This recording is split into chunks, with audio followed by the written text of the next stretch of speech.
Namaste everyone. Welcome to second PUC physics class. We have been in radioactivity, correct? Namaste everyone. Yeah.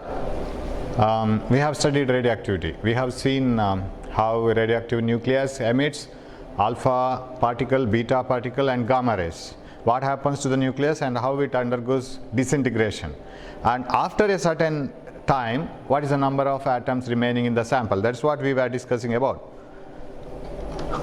That is number of atoms remaining in the sample after a certain time. We got an exponential function there, mathematical function. So it is like this: when the time is 0 seconds, the number of atoms in the sample were n0, correct? n0 were the original number of atoms in the sample when the radioactivity just started.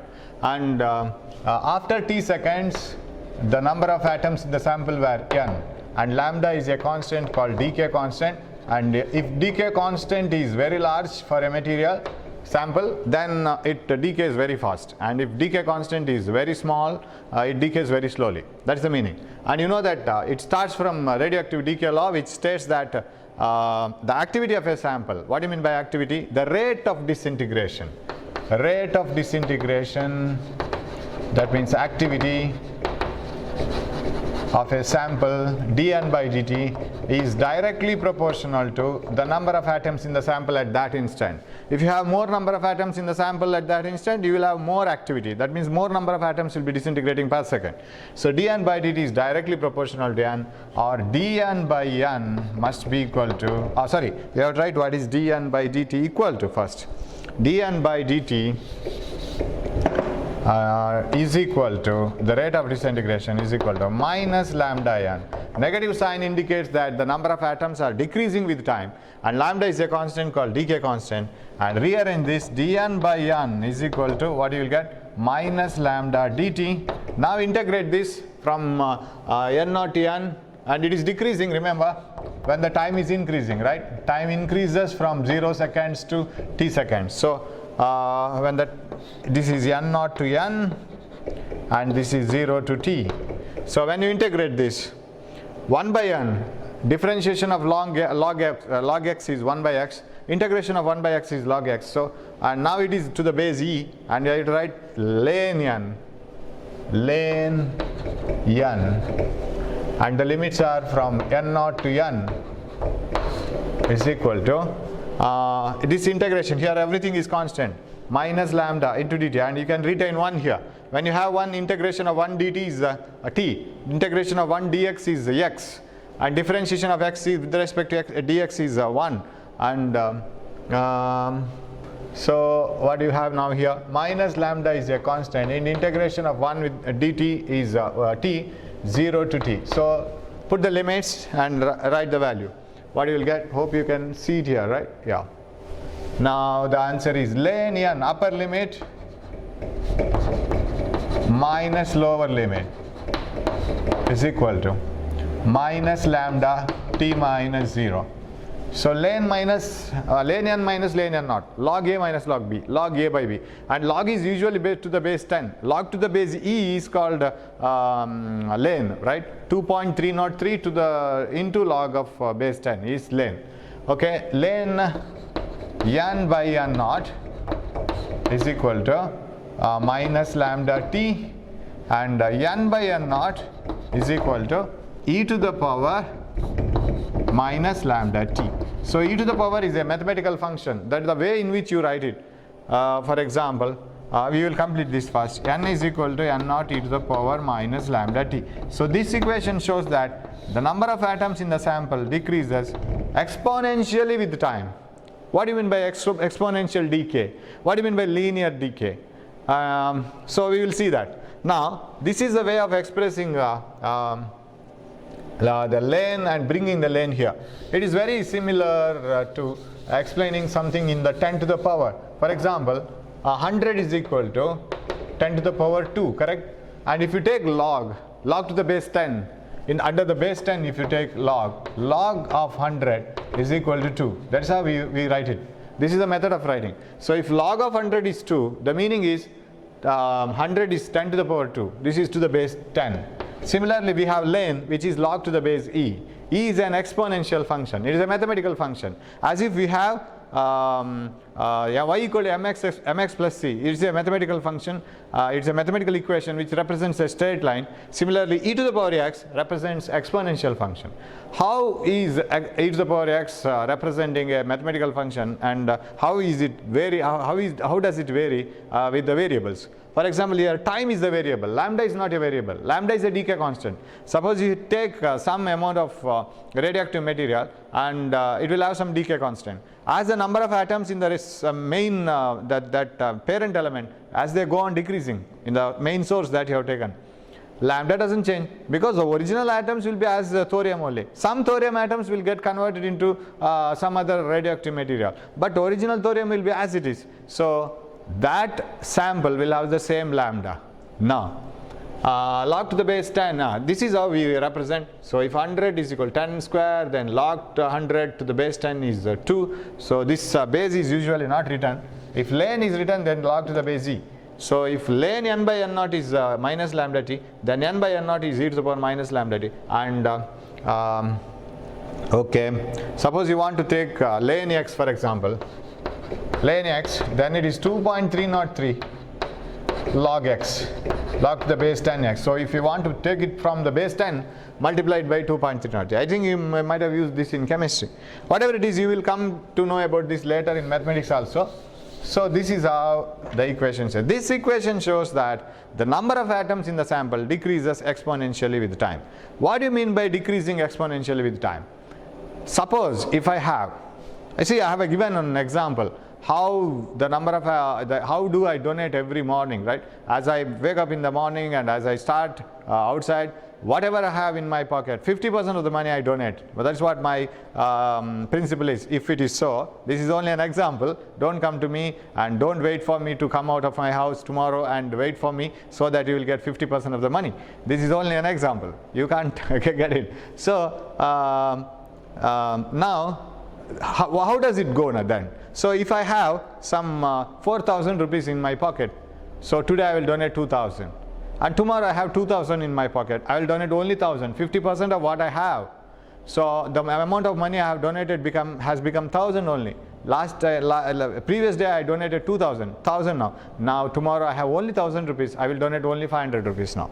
This is somewhat like that exponential decay. And that is explained by another term called, we will come to this again, half-life. We define a term called half-life for any radioactive material. What do you mean by half-life? Half-life of a radioactive material is the time. This represents time. It is not half of full life, right? Don't take it as half of full life. What do you mean by half-life of any radioactive material? So uranium has a half-life, thorium has a half-life, radium has a half-life. Every material is characterized by half-life. Its half-life is a constant, right? Half-life is always a constant. Decay constant is always a constant. However it undergoes decay, its decay constant remains the same, half-life remains the same. What do you mean by half-life? Half-life is the time in which time taken by the sample to reduce to half of the maximum value. If you have some n naught, it should become n naught by 2. How much time does it take? Then it is called half-life. For example, in the example I have given, 1 day is my half-life of money. The half-life of my money is 1 day, because every day I lose by 50%, correct? If I have 4,000 rupees, by the end of this day, that means by evening, I have only 2,000. Next day evening, I have only 1,000, 500, 250, like this. So half-life is the time duration in which the total number of atoms in the sample reduces to half of the previous value. Original value, not previous value, the maximum value. Not original also, maximum value. Out of the maximum value, to become 50%, how much time does it take? That is called half-life. So time in which number of atoms in the sample reduced to half of the maximum value, that time is called half-life. Please try to remember all these things, whether they are in the syllabus or not, don't worry, because this idea is very useful in capacitors. When you go to charging and discharging of capacitors, in that chapter, again this is needed, entirely different chapter, but idea is same. Okay. Now, if half-life is represented by a letter T, I want an equation for half-life. Now, how do you write the equation for half-life? you can write it like this. Now what is half-life? Half-life is the time in which this number should be n naught by 2, correct? N naught is the original number of atoms we have started. N is the number of atoms after any time t. It need not be only half-life, any time. If half-life is 1 day, after 1/4 of the day, what is the atom? How many atoms will be remaining after 1/4 of the day? How many atoms will remain after 1 hour? How many atoms will remain after 6 hours? So you can use this formula for any time, finding the number of atoms in the sample after any time. But exactly for half-life, when time t is t, that is exactly half-life, the number of atoms remaining in the sample should be half of the maximum value, correct? If you take this time t as capital T, which is termed as half-life, the number of atoms in the sample remaining at that time after one half-life should be half of the maximum number, that is n naught by 2. So if you use that formula here, then n is equal to n naught e to the power minus lambda t is the general formula. Then this n should be n naught by 2, because you know that exactly after half-life the number of atoms in the sample will become half of the original number. This is original number. Here the number of atoms should be half of the original number. So n naught gets cancelled, and half is equal to 1 by e to the power plus lambda t. You know this, 1 e to the power minus x is 1 by e to the power plus x. That implies 2 is equal to e to the power lambda t. Remember this one? How did we get this actually? Lane, here it is, right? We have that. Lane n by n naught is equal to minus lambda t. What is n by n naught is equal to? E to the power minus lambda t. Again, then what is meant by minus lambda t? That is lane n by n naught. So if you want to bring this down, minus lambda t, you bring this e to the power here, that becomes lane n by n naught. So how can you write this? 2 is equal to e to the power lambda t. So bring this like this. Lane 2 is equal to, how much you get? Lane 2 is equal to e to the power, not e to the power, lambda t, just lambda t, isn't it? Right? So if you bring lane here, 2 is equal to e to the power lambda t. That's what we did here. Lane n by n naught is equal to n minus lambda t. So what is n by n naught? E to the power minus lambda t. So lane 2 is equal to lambda t. But value of lane 2, if you look into the Clark's table, you have lane values also, logarithmic values, lane values. So you can do that also. And statistics students may be knowing how to get e to the power and all. Okay. Now what is lane 2? The value of lane 2 is 0.693. You can take it from the logarithmic book also. So take the log of 2 and multiply it by 2.303. You will get the answer. Because I have written somewhere that the log of any number multiplied by 2.303 gives the lane. Okay, 0.693 is equal to lambda t. Then what is half-life? Half-life is equal to 0.693 by lambda. Half-life is equal to 0.693 by lambda. Right. This is the relation between half-life and decay constant. So 0.693 divided by the decay constant gives the half-life. Very important relation. Suppose you are asked to obtain the relation between half-life and decay constant. Then you can do it like this. So half-life and decay constant. Half-life, define half-life first of all. It is the time in which number of atoms reduced to half of the starting value, initial value, or maximum value. So it's the time in which number of atoms become half. So n should become n naught by 2. Then you have to replace this t as capital T. So 1 by 2 is e to the power minus, but 1 by 2 is, you bring this downwards in the denominator, e to the power plus. That implies 2 is equal to e to the power lambda t. Lane 2 is equal to lambda t. Then 0.693 is lambda t. T is equal to 0.693 by lambda. Very important equation. So half-life is 0.693 by decay constant. Okay. Now you have to define decay constant also. What is actually decay constant? I said decay constant is a value which says whether that sample decays very fast or very slowly. See, we need samples which decay very fast as well as very slowly. For example, if you want to find out the age of a fossil, or suppose you get a very old bone or very old wooden piece. While digging somewhere, you got a very old skull You got a very old wooden piece. You want to know how many years old it is. That is very, very interesting way in which it is found out. We know the half-life of carbon. Carbon-14 usually. It is I think it is something like 1600 years. So half-life of, if you know the half-life of carbon-14 and compare it with the activity of the carbon-14 now in that sample. So study how much of carbon-14 shows activity, or how much activity is shown by the carbon-14 in that bone which was alive long back, right? So take the sample which you have got now, calculate the activity. There are methods of calculating the activity of the sample. Number of atoms disintegrating per second, you can calculate it by some methods. So you calculate the activity of the sample carbon-14 in that bone. Now that bone or that wooden piece was alive some years earlier. Long back it was alive. When it was alive, there was a activity of carbon, right?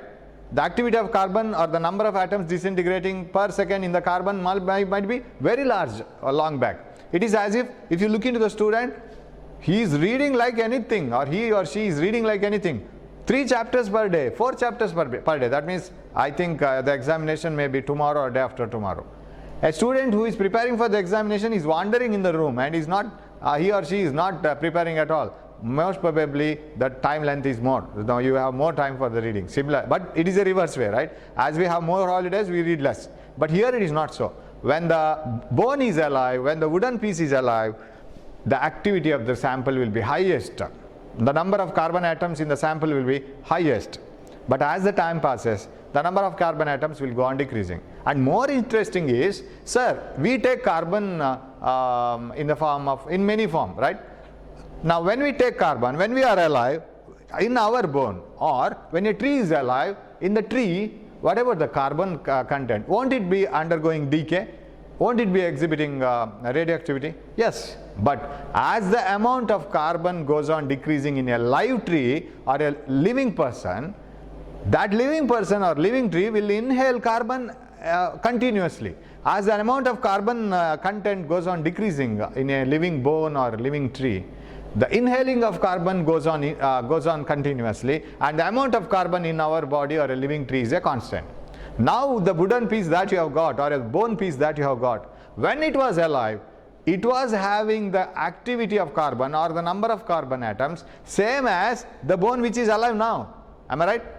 The bone which is alive now, or the tree which is alive now, should have had which is alive now is having the same amount of carbon atoms as this wooden piece when that was alive, isn't it? You can compare it.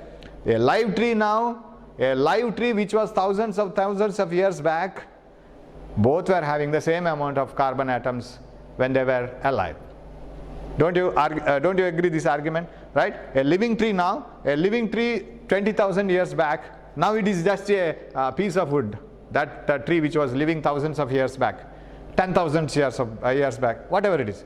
That tree, when it was alive, it was having the same number of carbon atoms as a living tree now. So what you have to do is, you have to take that wooden piece or the bone, compare the number of atoms in this bone or wooden piece with the live tree now, or a live live bone, a live person's bone. Now the activity or the number of atoms in the carbon atoms in this sample has been reduced. So compare it with this one. Compare it with the living tree or living bone now. Now what is N and what is N naught? N naught is the number of carbon atoms in the living tree now. This was also a living tree once upon a time. Compare it with N naught. Now N is the number of carbon atoms in this wooden piece now. Because this wooden piece was alive long back, and N naught is the original number of atoms, carbon atoms in that. Now the number of atoms in this sample is N, because it has been dead and the inhaling of carbon has been stopped. As soon as the inhaling of carbon has stopped, number of carbon atoms have gone decreasing. And once you know the decay constant of our half-life, even if you know half-life, you can calculate what is decay constant, correct? You bring this lambda here, you put T half here, you can calculate decay constant. You know number of atoms in the sample now. You know number of atoms in the carbon atoms in the sample when it was alive, which is same as the number of carbon atoms in the live tree now. You can put it here. Lambda you know. Why can't you find out t? You can find out how much time has gone.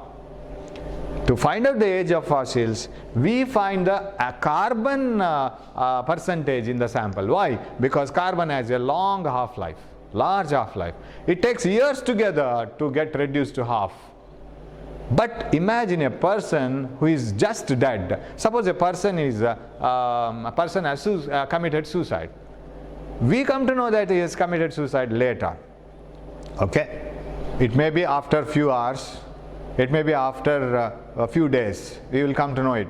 And we want to know exactly at what time. Exactly means I am not talking about exact at what second, what minute. Not like that. But maybe 2 hours earlier, or just half an hour earlier, or yesterday, at what time he has committed suicide.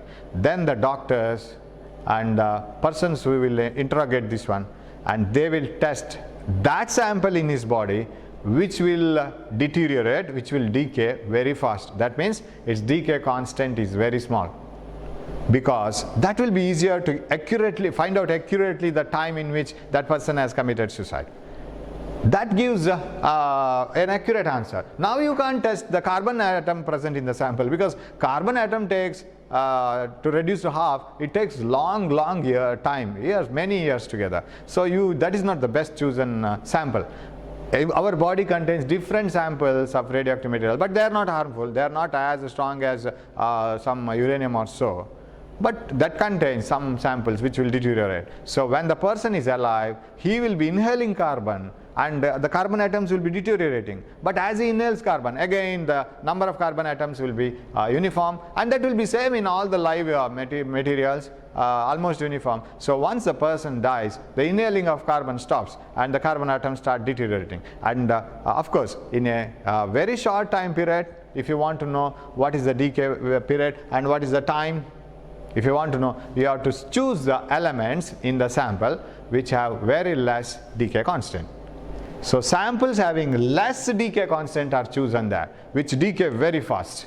And samples which have long decay time, which decay very slowly, are taken for materials to find out their age, and when it is in the terms of many years.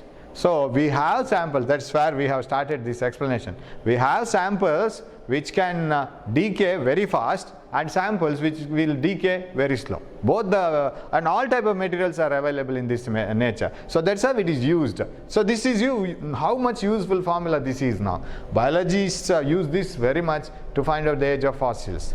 And even in medical field, it has a very good application. Okay, now, right. So this is half-life. Now, I want to know exactly what is decay constant. What do you mean by decay constant of a material? Which material has got more decay constant? That means what? Now, that decay constant, if you want to define, what I will conclude is, I'll take this equation, n is equal to n naught e to the power minus lambda t.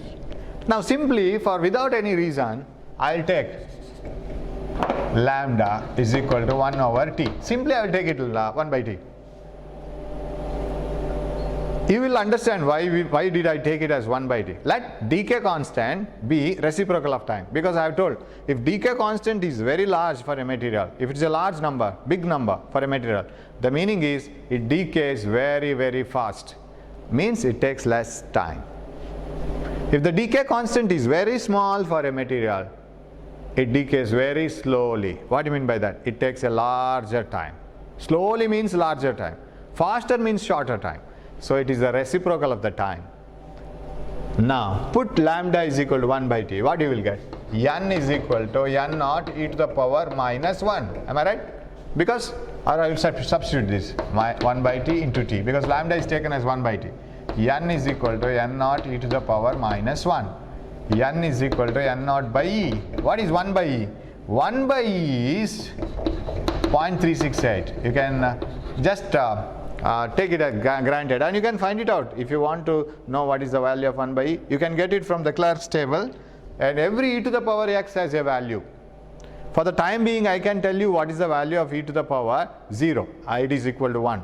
It is the easiest value that I can remember, because anything to the power 0 is 1. Similarly, e to the power 0 is 1. and there is a value for e to the power 1. And if you want to know what is the value of e to the power 1, I can calculate it, and I can show it to you like this. Because 1 by e I know 0.368, right? What will be the e value then? E to the power 1. E to the power 1 is equal to how much? I can do it like this. It is like this. 1 by 0.368. 1 divided by 0.368. It is 2.717. Like this. So every e to the power x has a value. X can be 0, 1, 2, 3, minus 1, minus 2, everything.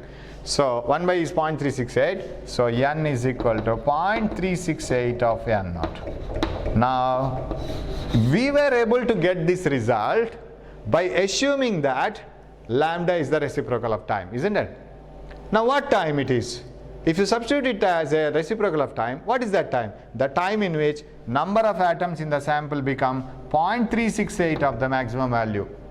Suppose if I had 1000 atoms in my hand, any radioactive material, you calculate the time in which it becomes 1000 into 0.368. What is 1000 into 0.368? It is 368. Wait for 368 of the sample to remain. That means what about the remaining? Remaining have been converted into some other material either by emitting alpha particle or beta particle. They are not original atoms now. I can't call remaining atoms as parent atoms. Now I have only 368 atoms as parent atom.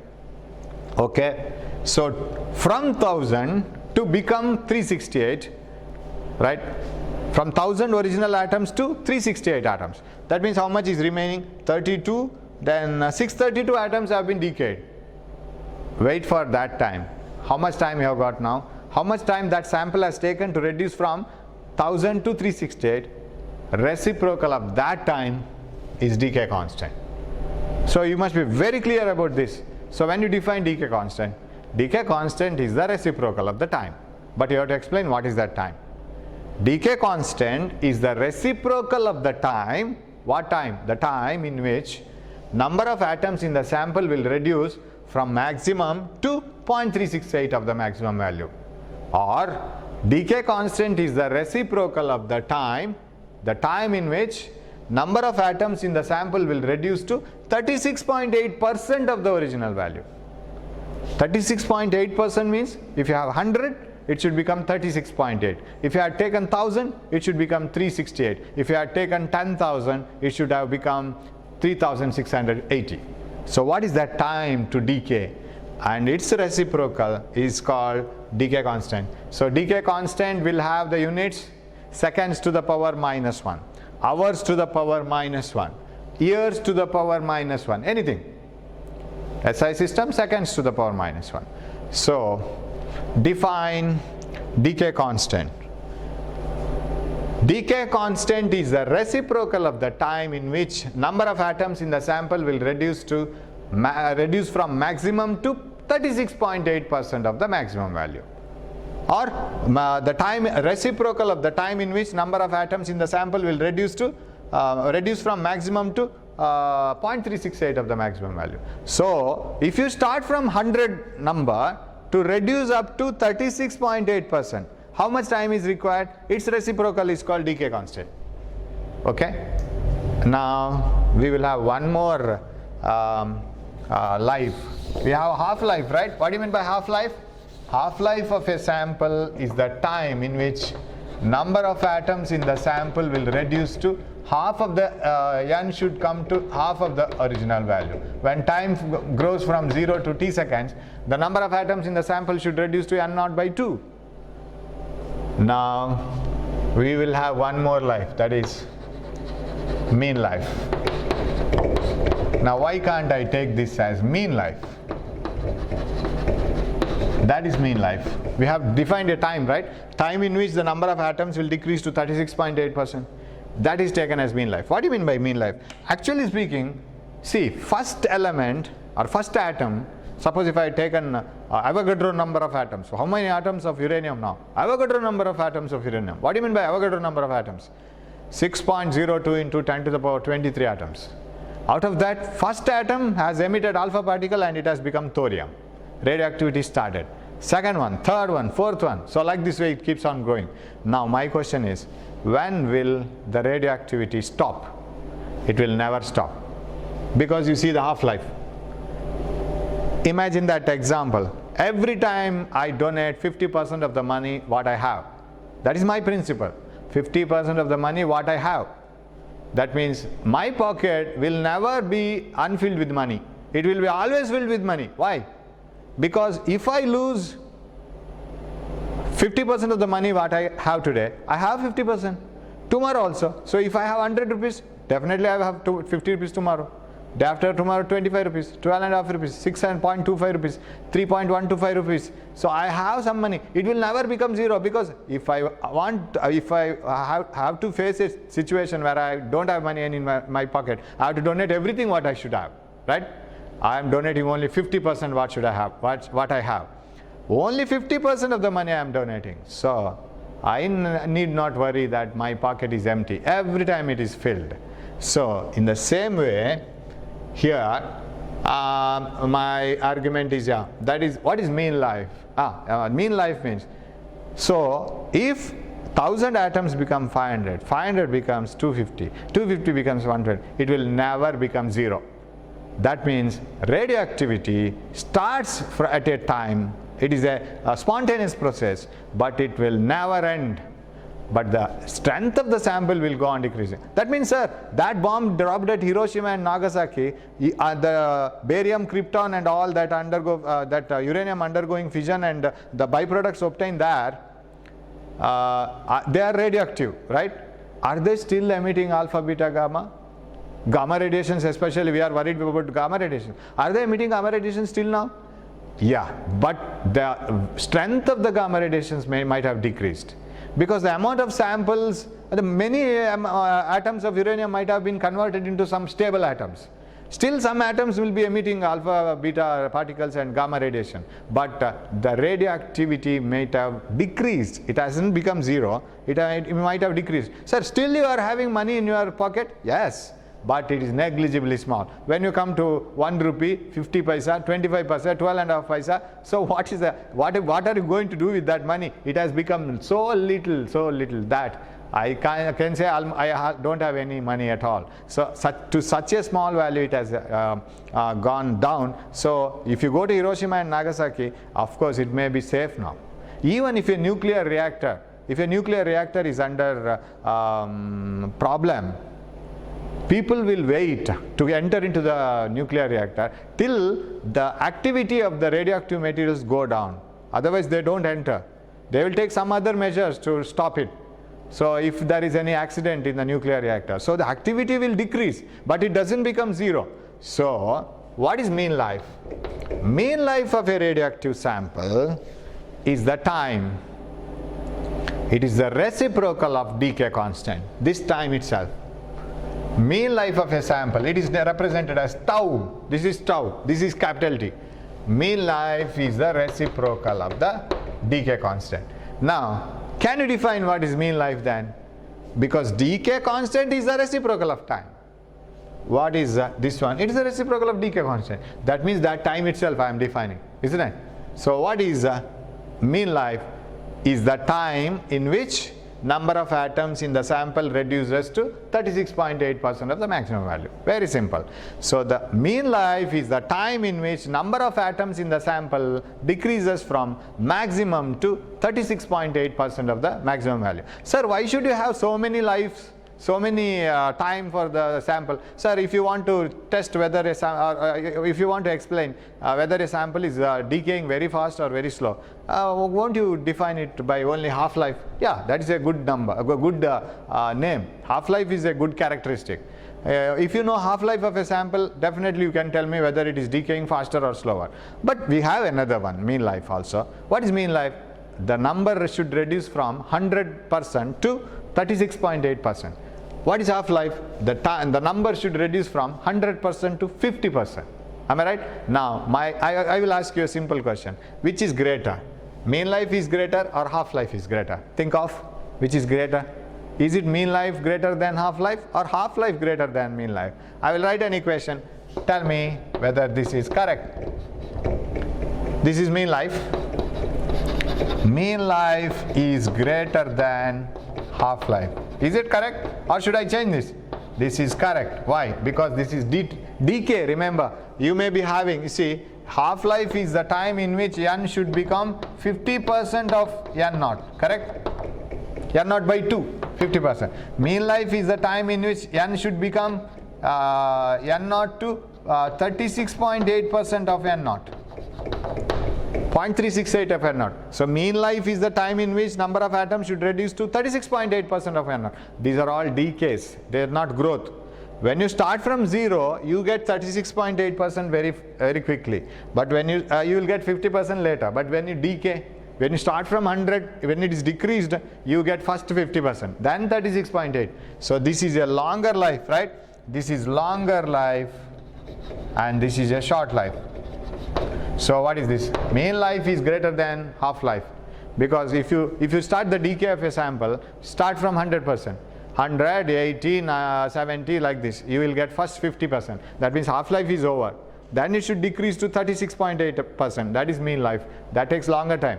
So mean life is greater than half-life. And remember, half-life, mean life, everything, every term is related. Now, if you want to relate them, so remember, if you want to define decay constant, how do you define the decay constant? It is the reciprocal of the time in which the number of atoms in the sample will reduce from maximum to 36.8%. What is mean life? It is the time in which number of atoms in the sample reduce to 36.8%. What is half-life? It is the time in which number of atoms in the sample reduce to 50%. Now how the decay constant and half-life related? Half-life is 0.693 by lambda. But what is 1 by lambda? 1 by lambda is tau. So why can't I take it as 0.693 into tau? Correct? Because 1 by lambda is tau. This is how do you write it. Okay? 1 by lambda is equal to tau, and okay, t is equal to 0.693 tau, 1 by lambda is equal to tau, t is equal to 0.693 by lambda. This is the story behind all these things. Okay, we'll finish it now. So we have small definitions: half-life, mean life, and reciprocal of mean life, that is decay constant. And decay constant is not the time, it is the reciprocal of the time. Okay, now the relation between half-life and decay constant and half-life and mean life. You see, now can you tell me that half-life is greater, smaller, and mean life is greater? Because when you multiply mean life by 0.693, you get an answer which is less than mean life, right? Suppose the mean life is 100 years. Say this is 100 years. Then 100 into 0.693, what you will get? 69.3. So this is lesser, but 100 years is greater, correct? So mean life is greater, half-life is lesser. Okay, that is one thing. Secondly,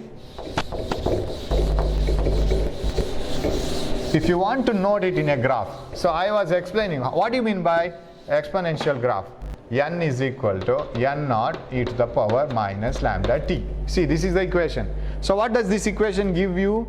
It gives number of atoms in the sample after a time of t seconds. Now draw a graph of number of atoms in the sample here versus time. How will be the graph? It's very interesting now. Till this we were saying that it is exponential decay. What do you mean by exponential? How will be the graph? Is it a straight line? Will it look like a parabola, whatever it is, or a straight line or a circle? It is like this, exponential. See, when the time is 0, what is the number of atoms remaining? What is the number of atoms that you have in your hands when the time is 0? Put time is equal to 0. E to the power 0, you know that value, right? It is 1, correct? Anything to the power 0 is 1. So 1, very good, n equal to n naught. So start from here. When the time is 0, the number of atoms in the sample is n naught, correct? Let the time pass. We will take the help of half-life. What do you mean by half-life? Half-life is the time in which number of atoms in the sample reduced to 50% of the original value. So let this be 1 half-life. Okay, let this be 2 half-lives, 3 half-lives, 4 half-lives. The graph will be like this, and it won't touch the x-axis at all. Why doesn't it touch the x-axis? Very simple argument. If n has to become 0, what is the time required? Just now we were talking about it. Number of atoms in the sample will become 0 when the time is infinity. Am I right? It doesn't become 0 at all. Why? Because even 50% of the remaining atom will be remaining. We will not be losing all the atoms in a particular time. Definitely 50% of the atom will be remaining. So radioactivity ends at infinite time, and it continues for an infinite time, but it may after certain stage it may not be very strong, but still there will be some radioactive process. N is equal to 0 at what time? If N has to be 0, you see, can I write N is equal to N naught? Okay, I will write it, otherwise I will rub it. Can I write N is equal to N naught by e to the power lambda t? Correct? E to the power minus x is 1 by e to the power plus x. Now when t is infinity, what happens? E to the power infinity is infinity. Anything to the power infinity is infinity, correct? If e to the power infinity is infinity, what is n? N naught by infinity, that is equal to 0. That means this curve should keep on becoming parallel to the time axis. It shouldn't become 0 anywhere. So radioactivity becomes 0, or activity of a sample becomes 0 only after infinite time. So it continues up to infinite time. So now you see, you just see the half of this sample somewhere here, right? You get the first half time. First half-life is the time in which number of atoms in the sample reduced to half of the maximum value, N naught by 2. Can you follow this? Now you have N naught by 2 in your hands. Say 1000 atoms, that is from where you have started, 1000. Now you have 500. Next activity, 500 should become 250. Say half-life is 1 hour. Imagine that half-life is 1 hour. If half-life is 1 hour, then in 1 hour, 1000 atoms become 500. In the next 1 hour, 500 should become 250. That is 1 by 4th of 1000. N naught by 2 should become N naught by 4.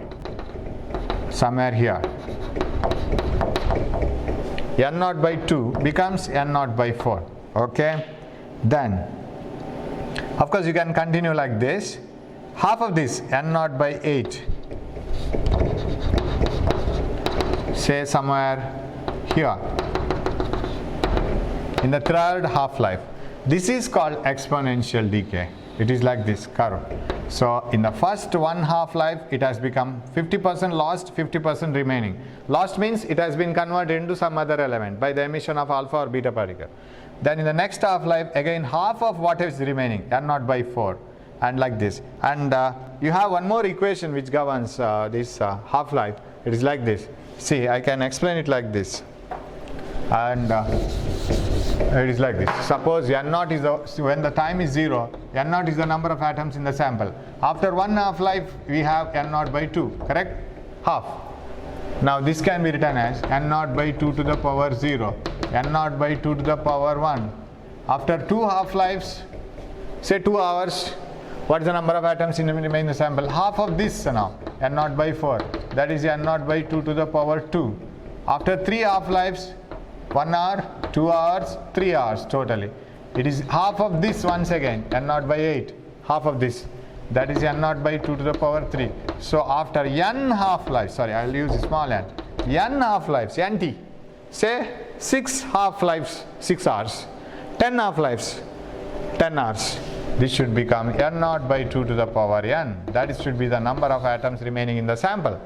N should be N naught by 2 to the power n. This is and I have used this formula. This is not used in any of the theory problems, but I have used this in entrance exam problem, and I will give the video. I will connect it again. It's a very easy thing to follow. Okay, N naught by 2 to the power n. Right. So where we are now? So that is the way in which we measure the speed with which the decay will occur. So that is the beauty of the decay process, that is exponential decay. So exponential decay is always like that. It is very fast. Okay. Now one more thing. How do you measure the activity, sir? dN by dt minus dN by dt is called radioactive activity. Some people represent it as A. What do you mean by activity of a sample? Activity of a sample is the number of atoms disintegrating per second. How many total atoms have been decayed per second, and how many total number of atoms have been changed from original atom to another daughter nuclei. That per second is called radioactivity. Activity is measured in disintegrations per second. That is one. That is given the name of Becquerel, who discovered radioactivity. Henry Becquerel. Becquerel, one Becquerel.